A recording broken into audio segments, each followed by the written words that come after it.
Hello.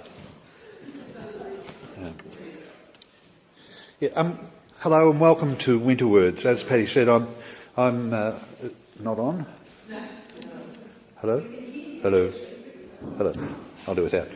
I'm a local Beechworth resident and grew up here and wrote my first poetry here.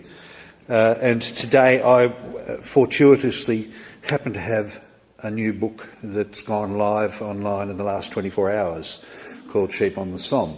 Very coincidental, didn't plan it that way, but hey, here we are. And there's a new book. I wanted to talk today a little bit about what I call picture poetry and then introduce you to Sheep on the Somme. And so I've done a bit of an overhead presentation. I hope it works. This is not my regular territory. What do I mean by picture poetry? I don't mean teddy bears. I mean, there are two things that come to my mind when I think about picture poetry. One is I write a poem, a piece of work, and I look for an image that will enhance it, an illustration to what I've already written to make it stronger, bigger, and the like. So if I've written a little meditative piece, I might look for a picture of clouds or of sky or of something that I think will go with it. The second thing that comes to my mind is acquiring images that are of interest to me, that catch my attention, and then allowing them to tell me their story, which I can then convey to you. And I've been doing that for quite a long time now. But before I go on, can everybody hear me okay? Is this volume acceptable? Yeah, good. Okay, I'll try and keep it there. I really started becoming interested in this when I met these guys, the Beechworth Bakery Bears. Now, for anyone who's a visitor to Beechworth, I strongly recommend that you wander around to the bakery. What's my orientation? I think they're over there, just around the corner. They're sweet little fellows. You will love making their acquaintance, as I did. And I made their acquaintance when at 6-ish in the morning before a shift start, I would go to the bakery, which is the only place open at that time of day, for a cup of coffee, a quiet little bit of meditation, get my head right before I have to go up and do my work. And over time I found that the bears communicated with me. We established something of a relationship. And I ended up taking a lot of pictures. And you can imagine every day when I would go, they would be arranged differently. Some would be sold, staff would be cleaning, so they'd be rearranged. And every time there was a different conversation to have with them, and they informed me over time of how they looked after the bakery and what their life was like in there. Them and Olaf, who is the perpetual baker in the front window. And so a book emerged, the Beechworth Bakery Bears. And at around about the same time, I'd just fallen in love with my iPhone's camera capacity. I had the good fortune to visit the Dalesford Mill Markets. If you don't know it, the mill markets are a vast acreage undercover of collectibles barn. In fact, I can show you a little bit of it right there. And when I wandered in to visit, there's 100 stalls, more than 100 stalls, and all of them full of bric-a-brac, collectibles, faces, objects that were talking to me. And I took snap after snap and wrote all of their stories down, and they've ended up in a book. Voices from the Trash, Voices in the Trash. If there's ever a follow-up, it'll be Voices from the Treasure, no doubt. And that's how I started getting into picture poetry of that second kind that I was talking about, and putting it in a form where it can become a book. Is it a children's picture book, either of them? Well, from my point of view, no. They're books that I've written as I heard them, as communicated. So from my point of view, they're for a reader. But what sort of language do teddy bears use? Well, that's certainly appropriate for children. And some of the stories that I heard from the Voices in the Trash are quite profound, but appropriate enough for children. So that was them, and I then found a third project, and I found it when I looked at, go back, there we go, at this. This is a favourite book of mine, The Great War by Les Carline. It's about 100 feet thick, and I've read it a dozen times. But I was arrested by that image on the front cover of this sloppy, awful mess of no man's land with a single white cross that commemorated the place where a man that his comrades thought was worthy was buried. And I investigated a little further and found that it belonged to this gentleman here, who is Captain Ivor Margetts, hailing from Tasmania, and by all accounts a leader of men. But what I further found was that his grave was only there for a day or so, because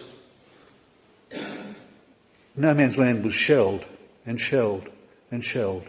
And what you're seeing there, all those pock marks, are the marks of artillery shells, bombardment after bombardment. And so on the front, you obviously could die more than once.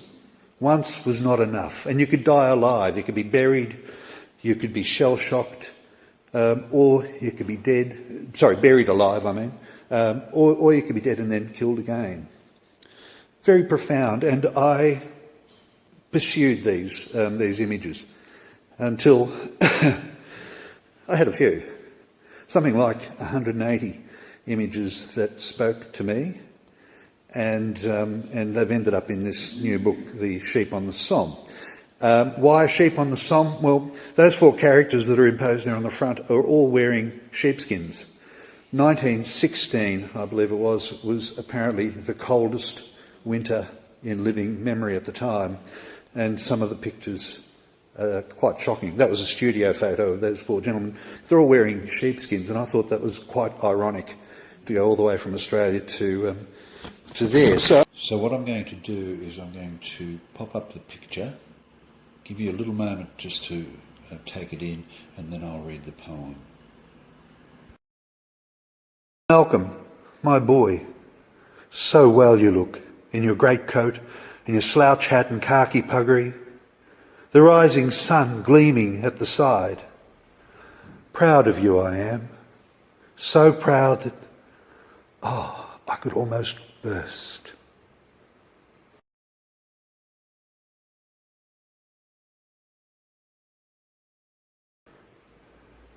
Come on, look sensible, can't you? I want this to go home to me mum. Don't want her thinking I'm here with riff-raff like you blokes. She'd worry. Yeah, just sit there then, will you, and don't move. Bluey, you stand on the other side. I'll go just here. Come on, behave yourselves, won't you? It's for mum.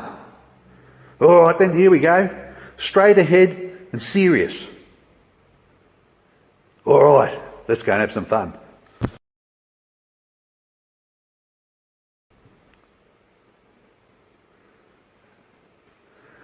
Let us walk now as we used to do, before the men and their machines. A promenade while our trees still stand.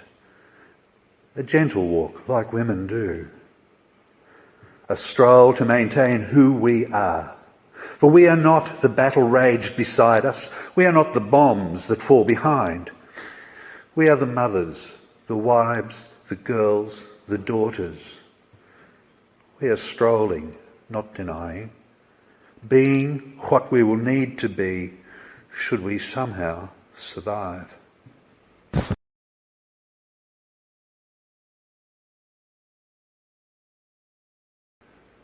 Grand-mère, may we play before we work? The fields will surely wait a little while.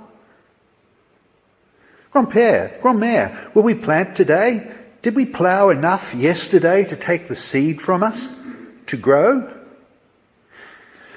Grand-mère, should we cut this bread less wide? If we slice thin enough, perhaps, for supper? Grand-mère, let me help you with the linen, with the bowls and with the plates. Perhaps we might need them where we go. Grand-mère, let me dig this deepest hole. I am young, but you know how strong I am. I will cover him.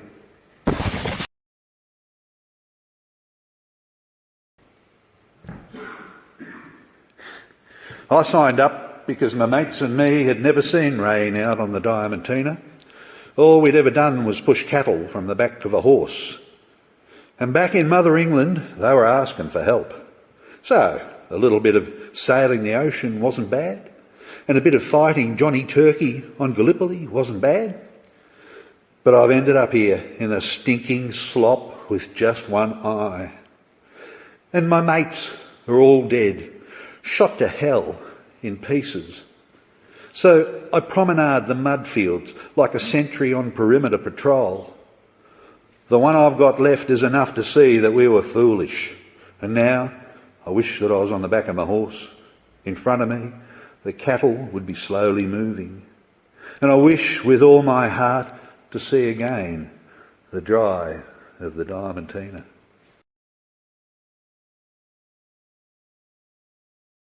With this one, I find this personally one of the most powerful and moving images.